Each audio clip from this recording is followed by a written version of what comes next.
Po në situatën që kemi qenë, fatkeqësisht ka qenë e pamundshme që të bëhet diçka me dialog,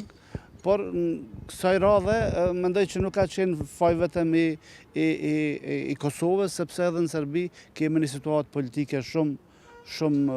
jo stabile, atje ka protesta masive, popullore, ma shumë se një vit, dhe si rezultati kësaj mendoj që edhe institucionet në Republikën e Serbisë nuk kanë qenë në gjendje që t'jenë pjesë e debateve, e takimeve substanciale me Kosovën.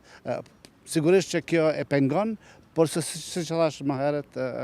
kjo jo vetëm për fajin e Kosovës. Po sigurisht që çështja e dialogut me Serbinë do t'jetë njëra prej sfidave të cilat e presin qeverinë e re, por se kjo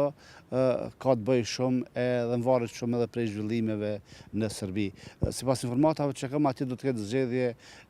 parlamentare dhe prezidenciale dikun ka fundi i vitit, dhe unë nuk besoj që deri atëherë